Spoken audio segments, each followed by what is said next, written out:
next presentation is by Lisbeth Zechner, who is now leading the project for the conservation of the crow-playing grasshopper in southern France, so another exciting species.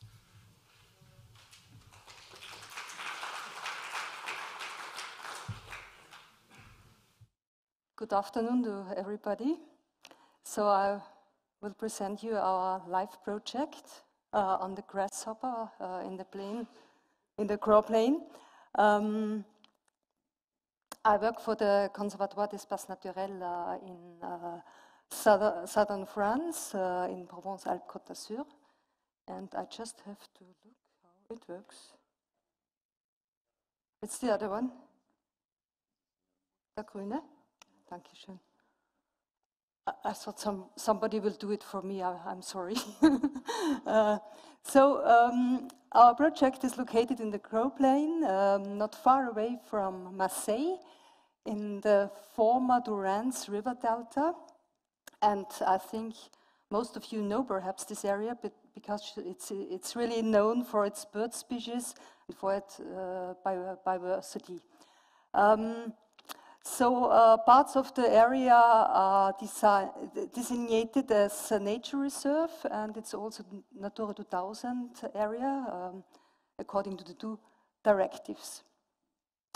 The natural habitat is mainly dry grass, pseudostepic grassland.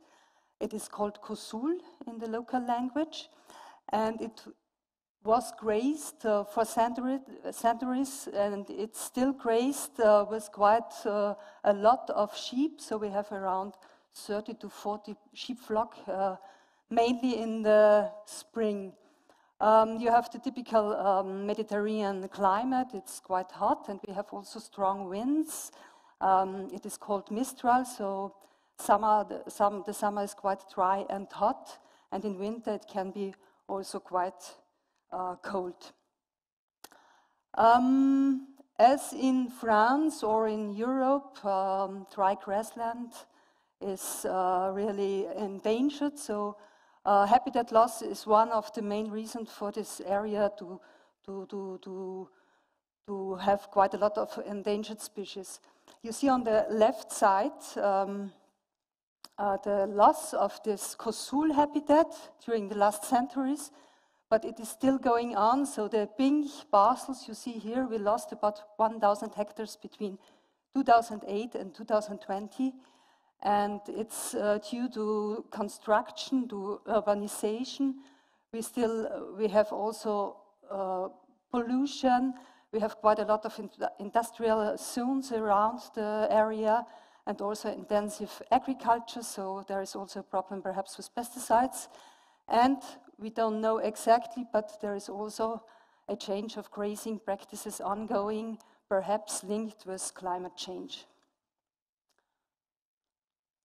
Another problem for the grasshopper is the predation, and there are several bird species in big numbers which have increased during the last years. So one species is the cattle egret, who came in the Crow Plain mainly in the 1990s, and it is linked with sheep flocks. And we have also other species like different corvid species who are mainly observed with the sheep flock. And as the grasshopper is quite early in the season, it will be eaten by the bird species.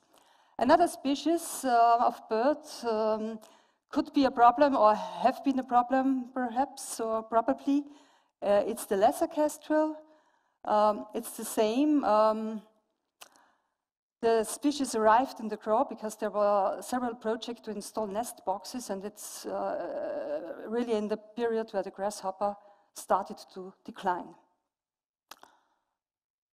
So this Crow Plain grasshopper is endemic in the area. It is protected in France because due to the strong decline, and in 2014-15, IUCN with Axel Wolff and Laurent Tatin of the Conservatoire started to work out a conservation strategy. And at the moment we know only 3 isolated populations.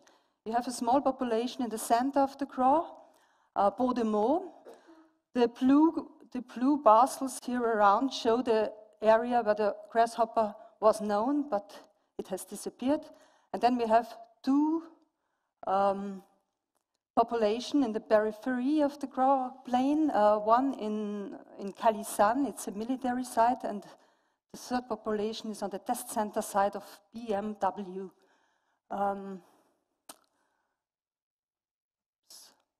The three sites are isolated.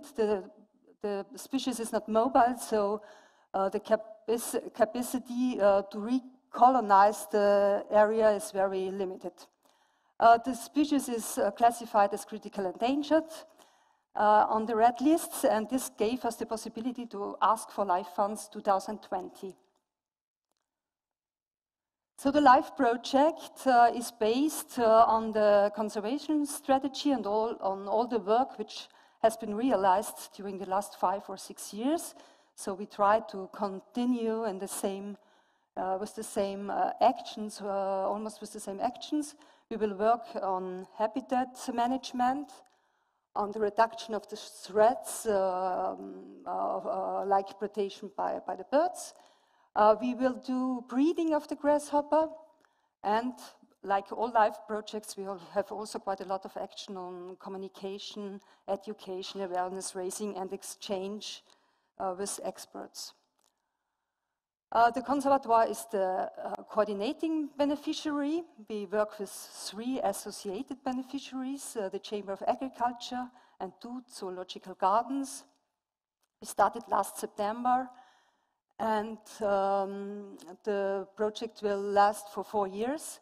We have almost a budget of almost 2 million euros with 60% of co-financing from Europe. And here you have all the partners and all the people, the team of the project. So there are quite a lot of people who work within this project and who are involved. Some details on our actions and the expected results. We are starting now, so I don't have really results at the moment. We started with studies to improve our knowledge on the links between grazing, vegetation, and habitat of the grasshopper. So we will also use remote sensing to understand what happens the last 30, 40 years in the Crau. Was there a difference concerning the grazing practices?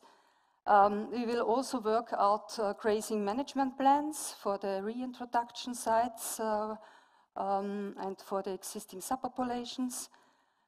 We will also work on the habitat restoration to reopen areas, and we also work with the shepherds, and we will improve the accommodation for shepherds because it's important to have still this kind of management of the sheep flocks. For this, we have quite a lot of material to communicate with the sheep breeders and shepherds. Concerning the birds, we do a little bit the same thing. We try to improve our knowledge on lesser castrate, but also on corvids, mainly on species which are breeding in the sheep barns. One action which was already realized during the last years is mobile fencing. We did this in Baudemont, and it was combined with the closing, or the nest boxes of the lesser kestrel were closed, and we observed that the population was increasing in Baudemont, because if you don't have the grazing, vegetation will be higher and denser. It's mainly Linda Bröder who worked in the framework of her PhD, who showed that this denser vegetation is quite favorable. So we will go on with the same actions, but on a larger scale.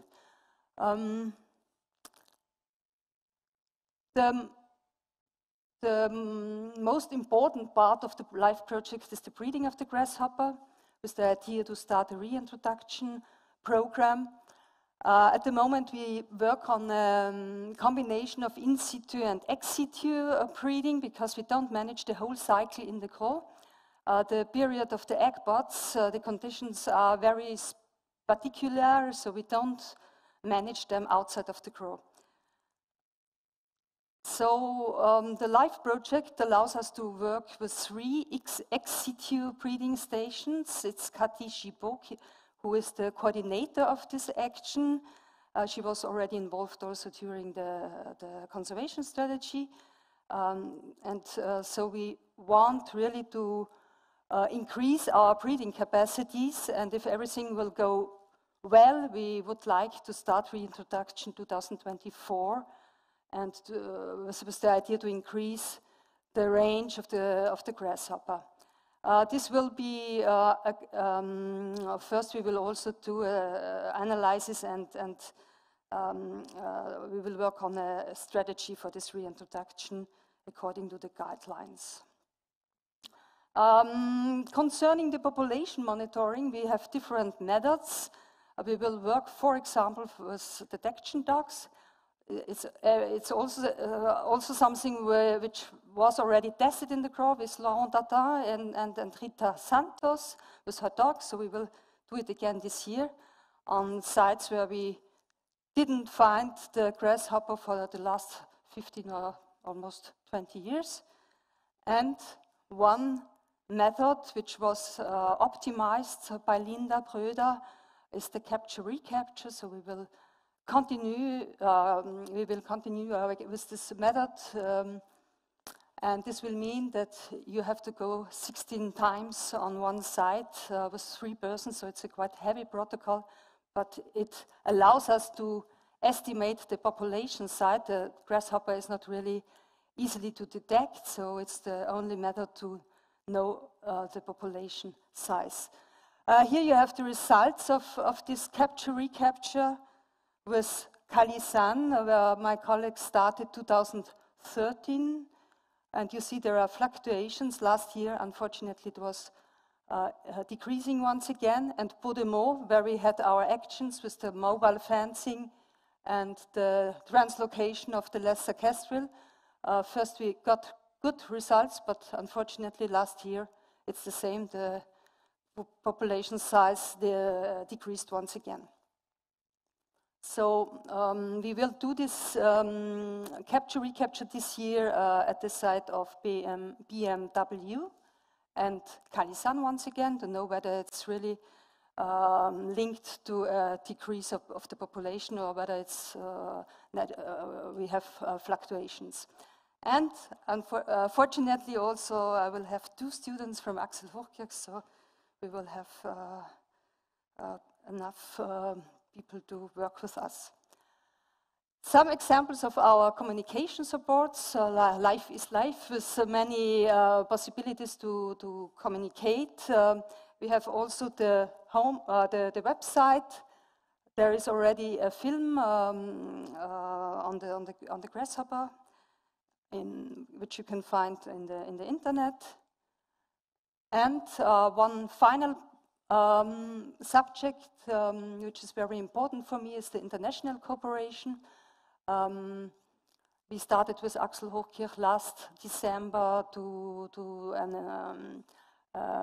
with the first conservation symposium, where we invited experts from the different countries, and we discussed on all the Prionotropic species with the idea to know better the status of the different species and to look also whether there are common issues. It will be grazing, and this could be one point to work together on the management of the species. I'm sorry I was too long. So thanks a lot, and if you have any question, perhaps one. It was not too long, it was fine, it was great. Thank you very much for this presentation. Are there questions from the audience? Yes, Roy. I was wondering, in the Netherlands there's a lot of talk about the food quality being of influence on the grasshoppers and other insects. Mm-hmm. Is that something that you look into for this species? Unfortunately not, we didn't look, but now we started we intend to do perhaps genetic analysis to know what the grasshopper is really eating, because I think it was also a problem, or it could be a problem of our breeding. They gave not really the plants you find in the crow plain to the grasshopper, and we had some difficulties in the breeding, in the ex situ breeding, and I think we should give really plants from the crow plain, and unfortunately we don't have we have a list of plants, but we have to improve this knowledge, yes. Thanks a lot.